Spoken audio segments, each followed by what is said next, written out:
Well, good morning, everybody.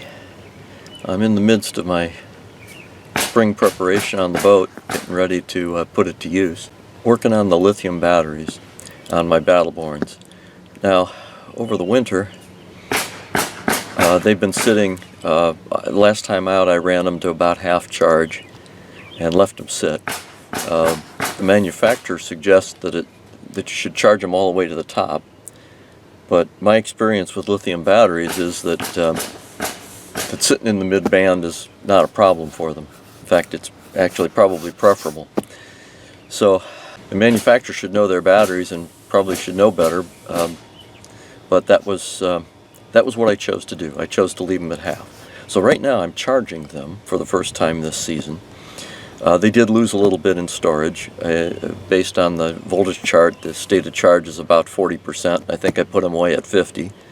And they sat for several months, so losing a little bit's normal.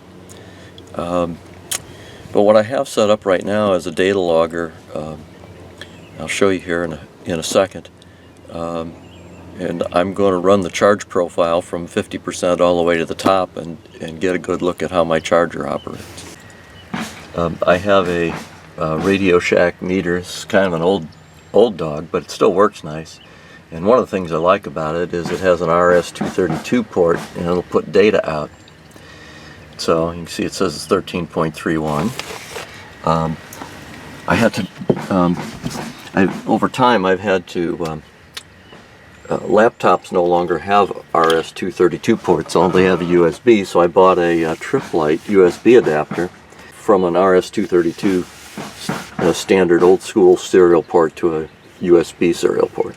So there's an application that came with the meter called Meter View, and I have it set up that it's logging voltage every 1 minute, every 60 seconds.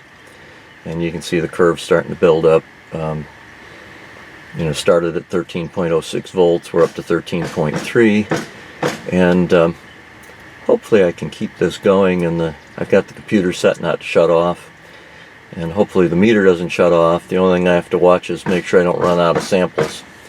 I've tried this before, and I got about halfway through, and then the computer went to sleep, and I lost half the data. So we're going to try this again. I have a Promariner triple bank. The starting battery is the third bank, and it should be charged because I've already had the engine running, so it shouldn't be drawing much. So basically the tube, it puts out a maximum of 20 total.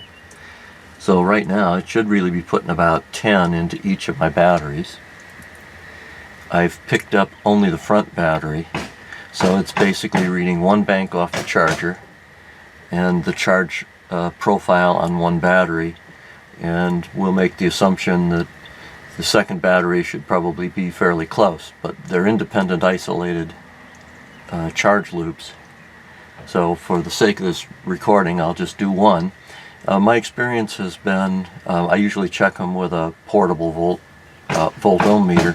I've got a pretty nice one, and normally the voltages are within 1/100th of each other, so they usually measure pretty doggone close.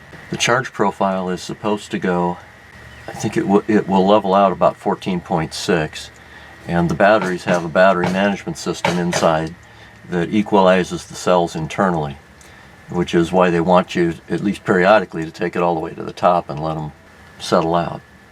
So right now, at 10 amps each, these are 100 amp hour batteries. I'll just use, if I was doing the whole capacity, it's probably going to be 10 hours to get them up to a charge, depending on how much loss you get. So we'll see how this goes. It's about a 65 degree day at the moment, so the batteries are not cold and they're not warm. They're right kind of in a nice medium spot. And we're just going to let this thing go for the day. And then when I'm done, I can dump the profile. I can download the profile, and I can put it into a spreadsheet and graph it and save it. So that's what's happening. So the charging is finally completed. Unfortunately, the auto scale makes it a little hard to see, but it spent many hours at about 13.4, and then finally made a swing up leveled out, ran through its finishing phase, and now it's in what they call maintenance, and it's tapering back off again. So I'm about ready to shut it down and see where it goes, but it looks like it's completed. I've measured the voltage. This says 14.16. I measured the second battery, and it's within 0.02 of the first battery, so they've both evened out. And the starting battery is at 12.9, so it's completed and settled back down also.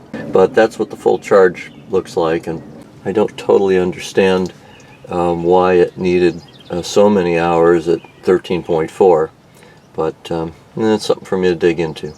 That's all for now.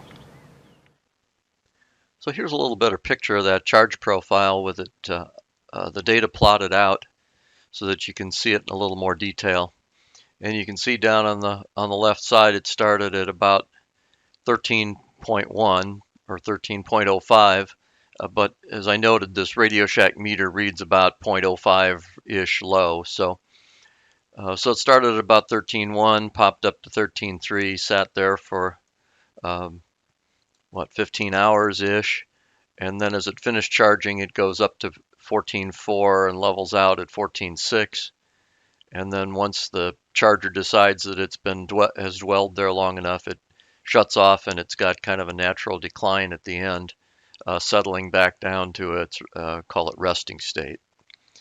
And that 13.1, I'll show you here, is I also have a plot of the state of charge curve. That this is what Battleborn publishes. And so at a resting state of about 13.6, you're at 100% charge, and you can see how it drops down and flattens out. It's pretty doggone flat across most of the range, and when you get down to 13.1, that's where I started charging at, which corresponds with 40% state of charge. So that's what it looks like when you're charging one of these Battleborn batteries with a Promariner 20 charger.